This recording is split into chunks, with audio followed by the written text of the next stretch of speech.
बताऊंगा तब ये कहेंगे कि पुरानी बातों को हमें सुनाने के लिए कह रहे हो। ना जी, मैं संवेदनशील आदमी हूं मान्य, और मैं पुरानी बातों को राजनीतिक हिसाब किताब के लिए नहीं सुना रहा। इसलिए नहीं सुना रहा कि आपके समय में भी हुआ था, हमारे समय में भी हुआ, होता है का अप्रोच हमारा नहीं है, ये यूपीए का अप्रोच है। हमारा अप्रोच होता है का नहीं है, हम टॉलरेट नहीं कर सकते।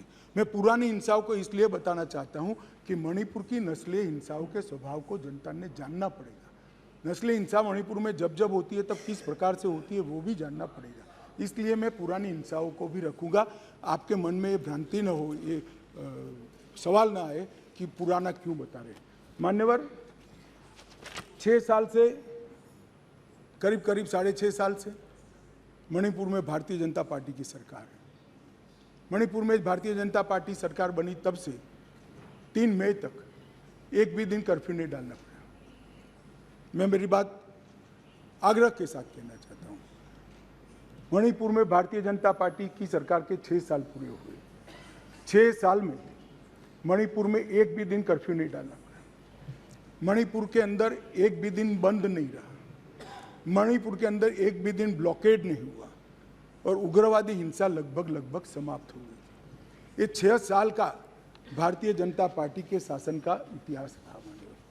2021 में हमारे देश की पड़ोस में म्यांमार में सत्ता परिवर्तन हुआ और म्यांमार में वहाँ पर मिलिट्री का शासन आया, डेमोक्रेटिक सरकार गिर गई और वहाँ पर एक कुकी डेमोक्रेटिक फ्रंट है, इसने लोकतंत्र के लिए आंदोलन चालू करा। जब कुकी डेमोक्रेटिक फ्रंट ने लोकतंत्र के लिए आंदोलन चालू करा, वहाँ की मिलिट्री शासन ने इन पर कड़ाई करना शुरू की, दबिश बनाना शुरू की और चूंकि म्यांमार की बॉर्डर फ्री बॉर्डर है मान्यवर, वहाँ फेंसिंग नहीं है और आज से नहीं, आज़ाद हुए तब से नहीं है, फेंसिंग नहीं है, तो बहुत बड़ी मात्रा में मिजोरम और मणिपुर के अंदर कुकी भाइयों का वहाँ शरणार्थी नाते यहाँ आना शुरू हुआ। मैं इसलिए कहना चाहता हूँ मान्यवर, क्योंकि उनका झगड़ा मणिपुर की मिलिट्री से था और दबिश शुरू हुई इसलिए आया। अरे म्यांमार की मिलिट्री से था और दबिश शुरू हुई इसलिए वो यहाँ पर आए। मान्यवर, हजारों की संख्या में कुकीज आदिवासी भाई यहाँ आना शुरू हो गए और परिवार बसने लगे। कहाँ बसेंगे? तो जंगल में बसने लगे और एक प्रकार से मणिपुर के बाकी हिस्सों में एक असुरक्षा की भावना हुई कि हमारी जनसांख्यिकी बदल जाएगी। हमने उसको देखा। उसी वक्त मान्यवर हमने गृह मंत्रालय में 2022 में निर्णय किया कि अब ये बॉर्डर को खुला नहीं कर सकते, बॉर्डर बनानी पड़ेगी, फेंसिंग करनी पड़ेगी। हमने 10 किलोमीटर फेंसिंग पूरी कर दी है, 60 किलोमीटर का काम चालू है और 600 किलोमीटर का सर्वे चालू है। आपने 2014 तक कभी फेंसिंग नहीं की। हमने दूरंदेशी से 30 में दंगे हुए, 21 में ही फेंसिंग का काम शुरू कर दिया था। 10 किलोमीटर ट्रायल फेंसिंग बन चुकी है, 60 किलोमीटर का काम चालू है और 600 किलोमीटर का सर्वे बाकी, जिससे ये घुसपैठ को रोका जा सके। फिर एक अनरेस्ट खड़ा होने लगा क्योंकि वहाँ जनसांख्यिकी बहुत निर्णायक होती है मान्यवर। घाटी में कुकी भाई रहते हैं, पहाड़ पर ट्राइबल भाई रहते हैं, तो उनके घाटी में मतई रहते हैं और पहाड़ पर कुकी और नागा ट्राइबल भाई रहते हैं। तो एक जनसांख्यिकी के बदलाव का बड़ा दबाव रहता है कि हमारी संख्या, हम अल्पमत में आ जाएंगे। तो इसके लिए हमने लगभग जनवरी महीने से हमने वहाँ पर जितने भी शरणार्थी आए थे उनको एक परिचय पत्रक देने की शुरुआत की। उनका थंब इम्प्रेशन लिया, आई इम्प्रेशन लिया और थंब इम्प्रेशन और आई इम्प्रेशन को वोटर लिस्ट और आधार कार्ड के नेगेटिव लिस्ट में डालने का काम किया। ऐसा नहीं है मान्यवर कि यहाँ गृह मंत्रालय के कंट्रोल रूम में कोई आंख मूंद कर हुआ। 2023 में दंगा हुआ, 21 में हमने फेंसिंग चालू करी, 22 में हमने फेंसिंग चालू करी और 23 की शुरुआत में हमने थंब इम्प्रेशन और आई इम्प्रेशन लेने की शुरुआत की और उसको भारत के वोटर लिस्ट और आधार के नेगेटिव लिस्ट में डालने की। फिर भी ये जिस प्रकार से संख्या बढ़ती गई, एक असुरक्षा की भावना मतई लोगों में फैलती गई। मान्यवर, ये जो वहाँ पर एक फ्री रेजिम है, नेपाल की तरह वहाँ पासपोर्ट नहीं चाहिए। अब ये मत कहना है कि हमने क्यों नहीं करा, 1968 से करा हुआ है भाई। 1968 से एक समझौता है भारत और ब्रह्मदेश की सरकारों के बीच में कि बॉर्डर के 40 किलोमीटर से जो अंदर आएगा या यहाँ से 40 किलोमीटर से बाहर उसको पासपोर्ट नहीं चाहिए। ये समझौता है, किसी को रोकना भी असंभव था। और इतने हजारों किलोमीटर की बॉर्डर में बाढ़ भी नहीं लगी थी, फेंसिंग भी नहीं थी, तो संख्या बढ़ती गई और असुरक्षा बढ़ती गई। इतने में एक अफवाह फैल गई 29 तारीख अप्रैल को कि 58 ये वसाहतें जो थी शरणार्थियों की, उसको गांव घोषित कर दिया गया। अब गांव घोषित करने की अफवाह से ही घाटी में बहुत बड़ा अनरेस्ट शुरू हुआ मान्यवर, और वो अनरेस्ट को भी हमने माइक वाली जीपे चलाई, बताया गया कि भाई कोई गांव घोषित नहीं हुआ है। मगर अफवाहें जब फैलती है तब फैलती है अविश्वास का वातावरण, और घोषित जंगल गांव घोषित किया, जंगल गांव घोषित कर जो वसाहतें थी उसको, तो उनको लगा है परमानेंट अब यही बस जाएंगे, तो एक अनरेस्ट खड़ा हुआ। उसके बाद में आग में तेल डालने का काम हाईकोर्ट मणिपुर के अप्रैल महीने में आए हुए एक फैसले ने कहा, जिसने सालों से पड़ी हुई एक लंबित पिटीशन को अचानक चलाया। अचानक चलाकर ना भारत सरकार के ट्राइबल आयोग को शपथ पत्र लिया, ना भारत सरकार के ट्राइबल डिपार्टमेंट का लिया, ना भारत सरकार के गृह मंत्रालय का लिया, ना मणिपुर सरकार का लिया, और अचानक ही कह दिया कि 29 अप्रैल के पहले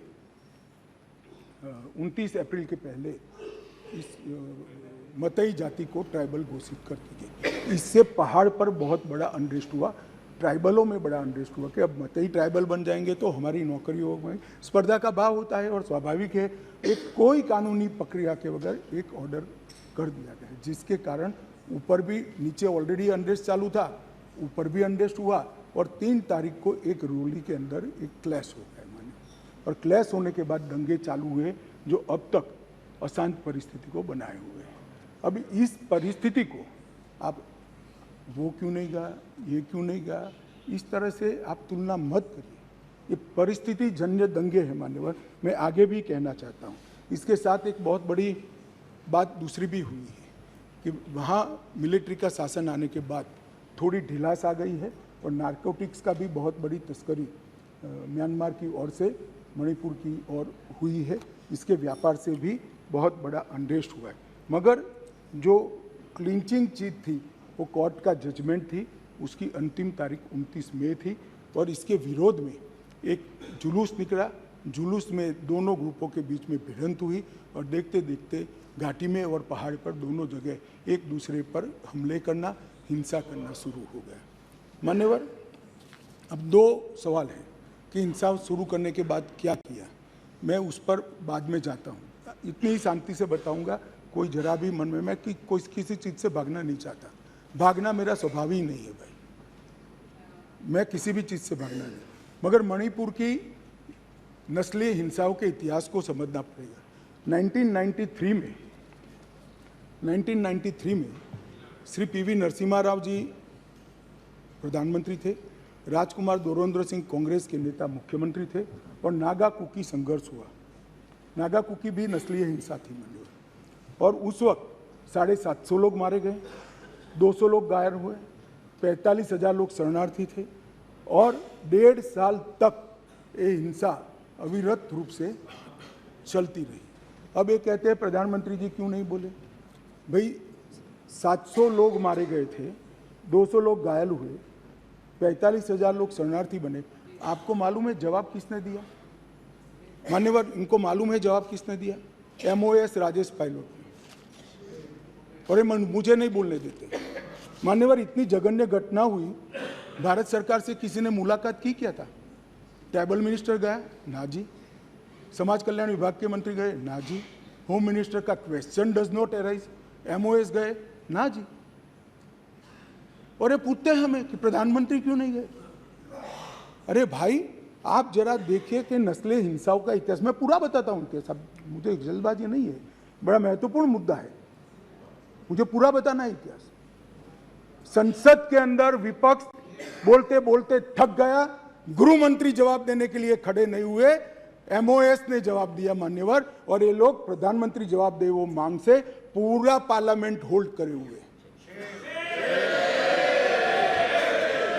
मान्यवर 1993 में दूसरी बार संघर्ष हुआ, मतई पंगल संघर्ष हुआ, 100 लोग मारे गए, वो भी 1 साल तक चला, और राज्यसभा में गृह मंत्री ने जवाब दिया, बस लोकसभा में नहीं। और ये कह रहे हैं प्रधानमंत्री जवाब दे। मुलाकात की किसी ने नहीं की, ना गृह मंत्री ने, ना एमओएस ने, किसी ने नहीं की। फिर इंदर कुमार गुजराल आए 97-98 में, कुकी पाइते संघर्ष हुआ, 350 लोग मारे गए, 1 साल तक संघर्ष चला। ये भी नस्लीय हिंसा है, मैं टेररिज्म की घटनाएं नहीं गिना रहा, नस्लीय हिंसा समझा रहा हूं। 1 साल तक चला, चर्चा ही नहीं हुई, स्टेटमेंट भी नहीं हुआ, सवाल भी सारे खारिज कर दिए गए, और ये कहते हैं प्रधानमंत्री जवाब दे। और मैं डे वन से कह रहा हूं मान्यवर, मैं जवाब देने के लिए तैयार हूं, मेरी ड्यूटी है, मैं देश के प्रति जवाब दे हूं, संसद के प्रति जवाब दे हूं, विपक्ष के प्रति भी जवाब दे हूं, मैं आपको जवाब देने के लिए। मुझे बोलने नहीं देते हैं, ये किस प्रकार का लोकतंत्र है मान्यवर? तो अब तो बोलने ही दोगे, अब तो बोलने ही दोगे दादा। मैं पहले की बात कर रहा हूं, पहले की बात कर रहा हूं। और हमारे गोगाई जी कहते हैं मौन तोड़ने के लिए लाया गया। अरे भाई, मौन रखने वाले तो हार गए और वहां बैठ गए, हम तो बोलने वाले हैं, जवाब देने वाले हैं। हम मौन नहीं रखते, मौन आप रखते हैं। हमें कुछ नहीं छुपाना, हमारा कोई आदमी इसमें इन्वॉल्व नहीं है। मैं नाम बोलना नहीं चाहता, गृह मंत्रालय के रिकॉर्ड पर नेताओं के नाम है। सुनना है तो बता दूं, आप खड़े होकर कह दो बताओ तो मैं बता देता हूं, नाम सुनना है।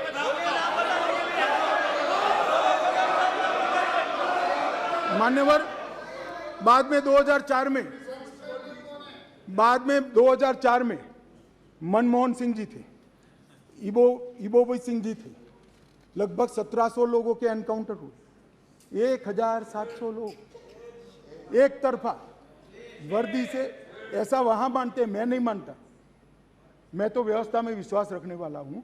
वहां लोग मानते वर्दी से की हुई नस्ली हिंसा थी। 1700 सुप्रीम कोर्ट ने संज्ञान लिया, ढेर सारी एसआईटियां बनी, मगर किसने जवाब दिया? कोई नहीं, एक चर्चा नहीं, ना एमओएस, ना मिनिस्टर। अब मुझे बताइए भाई, चिदम्बरम साहब थे और वहां राज्यसभा में मेरा हिसाब मांगते थे, मुझे बोलने नहीं देते। मैं आपके माध्यम से देश की जनता को कहना चाहता हूं, ये परिस्थिति जन्य नस्लीय हिंसा है, इसको राजनीति का मुद्दा नहीं बनाना चाहिए। और मान्यवर 3, 4, 5 मैं पूरे देश को बताना चाहता हूं, इस देश के प्रधानमंत्री ने रात को 4 बजे भी मुझे फोन किया है और दूसरे दिन 6:30 बजे मुझे फोन से उठाया भी इस देश के प्रधानमंत्री ने। और ये कह रहे हैं मोदी जी ध्यान नहीं रख रहे। मान्यवर 3 दिन तक लगातार हमने यहां से काम करने का काम किया, 16 वीडियो कॉन्फ्रेंस करी, 36,000 लोग सिक्योरिटी फोर्सेस सीएपीएफ के वहां पहुंचाए, वायुसेना के विमानों का उपयोग किया, चीफ सेक्रेटरी बदल दिया गया, डीजीपी बदल दिया गया, सुरक्षा एडवाइजर भेज दिया गया, चीफ सेक्रेटरी भारत सरकार ने भेजा, डीजीपी भारत सरकार ने भेजा, सुरक्षा एडवाइजर भारत सरकार। ये सब 4 तारीख की शाम को समाप्त हो गया था। 3 को हिंसा हुई, 4 तारीख को समाप्त हो गया था। और ये कहते हैं 356 क्यों ना लगाया? 356 तब लगती है जब हिंसा के समय राज्य सरकार कोऑपरेट न करे। हमने डीजीपी बदल दिया, उन्होंने भारत सरकार के डीजीपी को स्वीकार कर लिया। हमने चीफ सेक्रेटरी बदल दिया, उन्होंने भारत सरकार के चीफ सेक्रेटरी भेजे हुए चीफ सेक्रेटरी। मैं यही कह रहा हूं, समझ ना हो तो नहीं आएगी भी। सीएम तब बदलना पड़ता है जब कोऑपरेट न करे। ये सीएम कोऑपरेट कर रहा है, डीजीपी, सुरक्षा सलाहकार, ये सबको हमने बदला है। मान्यवर